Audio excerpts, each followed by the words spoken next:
Alright, I wasn't even going to make a video until like next Thursday after the Jets game.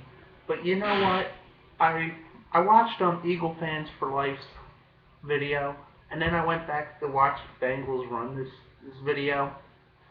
um, I have never seen a more dumb motherfucker in my life than Bengals run this. Oh my god.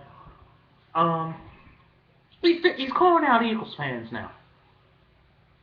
That's what I guess this fucking kid has too much free time. This is one of these kids whose guardian takes him to see a therapist at least once or twice a week.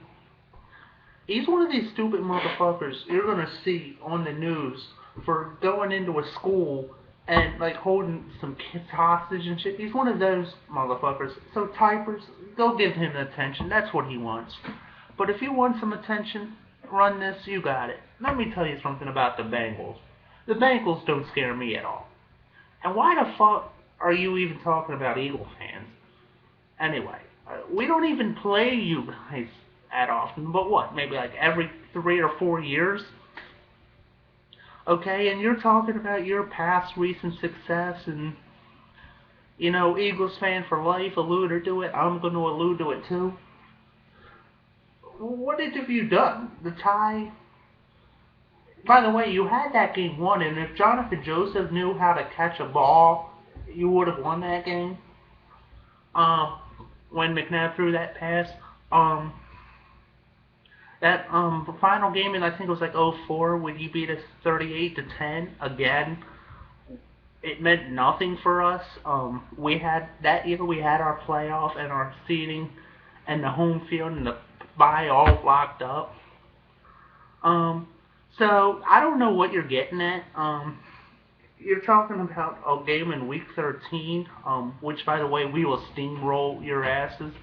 I don't give a fuck if it's on Thursday night or not. Let me tell you something about Andy Dalton.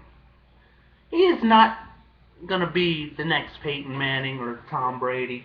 He did okay last year, and who knows, he might do all right this year. He's not gonna be any worse than RG3. And the only reason RG3 is going to be bad is because his O-line in DC is a fucking joke. But you love attention more than, I think more than Cop Hizzle. And even Cop Hizzle has chilled out a little bit. I don't know what your problem is. I saw something where you think in one video you said you're going to be better than the Ravens. and the Steelers. Anyone who knows football knows that, the AFC North comes down to Baltimore and Pittsburgh every year. And one year Baltimore wins it, and another year Pittsburgh wins it. And that's just always been the way. And that's just always been the way it has. You're not better than either one of those teams. At best, at the very best, Cincinnati is a 9-7 team. I mean, seriously. You have no wide receivers other than A.J. Green. You have no running game that I've heard of.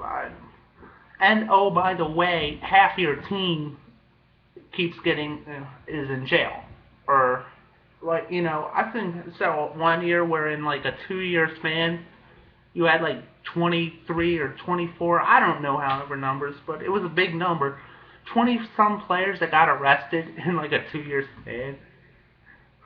And by the way, your old wide receiver, Chad Johnson, gave his wife you may have, I don't know if you've seen that show Hard Knocks, because I don't know if you have a TV in your mommy's house, but, he did that headbutting thing with his woman.